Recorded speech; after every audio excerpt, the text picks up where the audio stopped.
Welcome into this evening edition of Bengals Breakdown. I am your host, Stone Shields, and coming up on today's show, going to be spending a lot of time talking about Trey Hendrickson. Ben Baby, who's ESPN's NFL Nation reporter for the Cincinnati Bengals, put out a nice piece this morning, kind of just detailing this whole saga and kind of looking at it from all angles. Not a ton of necessarily new information. There is one thing that is pretty noteworthy that we are going to discuss on today's show, but really just an overview of the Trey Hendrickson situation, how we got here, why we got here, and what's kind of going on over the past several years as it regards to Trey Hendrickson. But before we get into that, make sure you guys hit that sub button if you haven't done so already at youtube.com/BengalsTV. We're going to be covering this saga throughout the entirety of the offseason, perhaps even into the season as well, if that is something that happens to play out with Trey Hendrickson. So don't miss out on any of our coverage. Hit that sub button for me right now. All right, let's start with Baby did a great job of kind of dividing his piece into several different sections, and the first one was kind of how we got here. So this is what Ben Baby had to write for ESPN, saying this.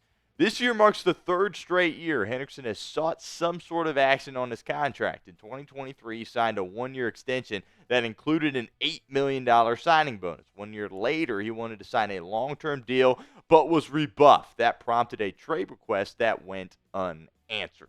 I do think it's very noteworthy to point this out. Like, you know, if you're a casual fan, you might just think that, oh, this is something that has happened this past year. No, this is something, there's been turmoil, there's been drama with Trey Hendrickson over the course of the past few off seasons. Now, this year, the Bengals allowed him to explore a trade, right? Last year, they kind of didn't, address that, request from Trey Hendrickson to request a trade. This year, they allowed him to explore it. But there were several teams that showed interest in signing Trey Hendrickson to a long-term deal, but obviously nothing ultimately got done. Very tricky with Trey Hendrickson because you got to give up compensation as far as a draft pick, and then you got to roll the dice on him as a 30-year-old player that he can go out there and still perform at a high level. The next section here of Ben Baby's piece was kind of the buzz that he's hearing around the league from other teams in terms of what exactly is going to happen when this Trey Hendrickson situation finally reaches an end. Baby said this, most teams agree the Bengals are in a tough spot because of the market realities of Hendrickson's value. 4 pass rushers earned more than $34 million per year, and Hendrickson's play as a sack leader suggests he should be in that group with Myles Garrett, Danielle Hunter, Maxx Crosby, and Nick Bosa. If no deal occurs, I've spoken to several people who believe Hendrickson very well might follow through on this promise to miss games or even the season. He's extremely dug in, a source said. Look, I believe he's dug in. All right, this has happened in the past, right? It's happened in the past couple of years, and this seems to be as serious as we have ever seen it with Trey Hendrickson. Now, at the same time, skipping games does seem to be a bit extreme. Right, Trey Hendrickson at his core is a stud and is a great football player and loves to go out there and compete on the football field. And ultimately, that's why he kind of caved in last time around and ultimately decided to play. I feel like if it came to, a staring contest with the Cincinnati Bengals and this thing got going into the season, I don't think he would sit on the sideline and continue to miss games. I just don't think he would be able to live with himself if he did it. But it is very noteworthy that Baby pointing out, hey, this could be a real possibility for the Cincinnati Bengals. Pin comment time here on today's show. Will Trey Hendrickson skip games in 2025? Let me know what you guys think in the comments. Type Y for yes or N for no. This next part of Baby's piece is kind of talking about the market shift when it comes to edge rushers in the National Football League. Baby wrote this. A couple of deals this offseason have exacerbated the situation between Cincinnati and Hendrickson. When the two sides talked in 2024, at a time Hendrickson believed the Bengals were interested in rewarding a quality season with a new deal, it was hard to predict how the contract value for edge rushers was going to jump.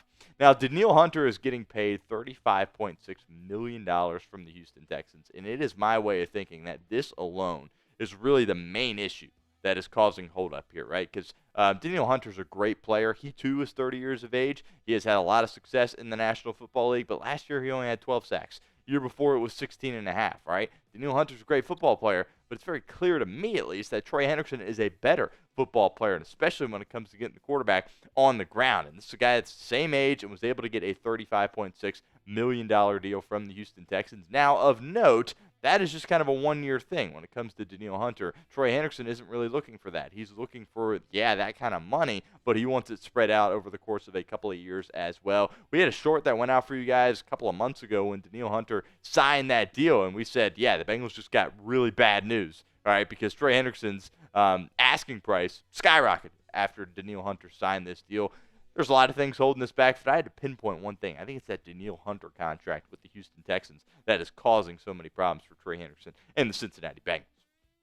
Continue with our Trey Hendrickson conversation here in a second, but do want to give a shout out to our friends over at Fanatics. Let you guys know that these Bengals hoodies are on sale now. Chatsports.com/Bengals hoodie. They're the Crucial Catch hoodies.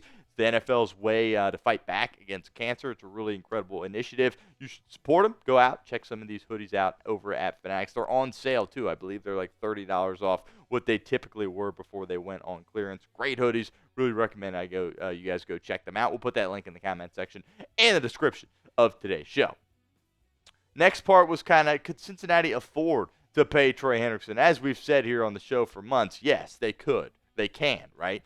They could have afforded to do Burrow, Chase, Higgins, and Hendrickson. Could have made it work with all those guys. They still can. They can give him $28 to $30 million. Now, again, that 28 is what they offered him. Obviously, Hendrickson is not too happy about that, but 28 to 30 would be no problem for the Cincinnati Bengals football team. Now, the 35 number, they might have to move around, some more pieces there to fit within the salary cap. But the bottom line is this: if you want to get something done in this league, you can get something done. When it comes to pushing money deeper down, down the path like Philadelphia does, right? There are plenty of ways that Cincinnati could get this done with Trey Hendrickson if they really, really wanted to. And also, Ben Baby pointed this out, saying that the Bengals clearly need Hendrickson more than he needs them. And I do agree with this statement from Ben Baby, right? I mean, the Bengals, this is their win now period, right? Like, they got to go these next 4 or 5 years full out in pursuit of a world championship. And, Hendrickson's a phenomenal player. He's provided, phenomenal things for their defense. They really need a guy at that edge rusher spot. Shoot, if they don't have him, they're in deep trouble at that edge rusher spot. But at the same time, you do have to understand that Hendrickson kind of needs the Bengals too. We talk about the word leverage all the time. Yes, Cincinnati has the leverage because he signed that one-year deal. Now, if the Bengals were to cut him, this is something that Baby brought up. Obviously, if the Bengals cut him, somebody would pick him up at that, whatever it is, $16 million mark. No problem. If the whole league would be trying to do that, right? But Cincinnati's not going to cut him, right? That's not something that's going to happen. He's under contract. We'll see. We'll see how long the staring contest lasts between Hendrickson and the Cincinnati Bengals. Whose side are you on? Let me know. Be honest with us. I think both of these sides have reason to be blamed here. Neither one of them are perfect in regards to how they've handled this situation. But if you had to pick a side, whose side are you on? Type H for Trey Hendrickson or type B for the Cincinnati Bengals? Now, Baby then transitioned into, hey, could this drag into the regular season? And this is what Baby said. He said, absolutely. Hendrickson has firmly indicated that he has no desire to play on his current contract. When asked point blank if he was willing to skip games, he artfully danced around the question. Now, I do want to point out he's caved in the past, right? This has been a guy that's caused this organization a lot of drama. Maybe rightfully so, right? He's an incredible football player, and he hasn't been compensated the way that he should based on the performance that he's put out there on the football field. But he has caved in the past. This is clearly as serious the situation has ever been when it comes to Trey Hendrickson. The past couple of years, it was, he's ticked off, but now it's like, he's really, really serious about this, and it seems like he could perhaps hold out and skip games. Could he skip the entirety of the season? Maybe that's something that is on the table. But my gut, if I had to bet, would be that if Cincinnati didn't budge, which I don't know if they will, we'll see. But if they don't budge, I would bet on him not skipping games for the Cincinnati Bengals. Again, kind of what I talked about earlier in today's show. He's a dog at his core, right? He wants to go out there with his teammates on the football field. That is where Trey Hendrickson, at this stage of his life, belongs. He belongs out on the football field on Sundays. And I think he understands that, and I think ultimately he'll sit there and say, maybe I want, $32 million, but $28 million is pretty good. We'll take your deal, and I'll go out there and play football. We'll see. But my gut says he's probably not going to skip games, but my gut has been wrong in the past plenty of times. All right, transitioning here to this next part. Baby was basically breaking down, okay, if a deal can't get done, what are the other options? Baby wrote this. Hendrickson could be the one who relents and plays out the final year of his deal. That would make him a free agent next year. However, earning a deal at the same amount in 2026 as he commands this offseason is the furthest thing from a guarantee, considering his age. He could end up making this as bitter as possible, as Carlos Dunlap did in 2020, which left the Bengals no choice but to trade him in the middle of the season. If the rest of the league knows Cincinnati has to eradicate a toxic situation, this could also impact the type of trade compensation teams are willing to offer. Good point here from Baby, but Hendrickson is a much better player than Carlos Dunlap, right? Trey Hendrickson, this is a guy that was a runner-up for the Defensive Player of the Year last year. Carlos Dunlap, he had a solid run here in Cincinnati, but there at the end, it was kind of like, all right, you're being ridiculous. Let's kind of move on. All right, so I don't think it's, necessarily comparing two things that should be compared, so to speak. But as time goes on, it is going to become increasingly harder to trade Trey Hendrickson. Kind of that last point there from Ben Baby. If teams realize that, things are really, really bad between Hendrickson and Cincinnati, they're probably going to fall apart at some point. We shouldn't give, crazy compensation in order to get Trey Hendrickson, because at some point he's going to be free. That's what other teams are going to be saying at this point of the year. And I don't think playing on his current deal is something that is happening. I would be shocked if that was the case, right? I either think he's not going to play, the Bengals are going to give him the money that he's looking for, or it'll revert back to the Bengals' original offer, which again reportedly has been around $28 million. I don't think it would really make much sense for him to go out and play for $15 or $16 million and then become a free agent the following season. That to me is just kind of like, why would you do that if you're Trey Hendrickson, right? These past 2 years that you've had, they're probably going to be the best 2 years of your career, right? Hopefully, for Cincinnati's sake, he could go out there and do it again. But I would be shocked if he was able to have as good of a year as he had this past year with Cincinnati in the future.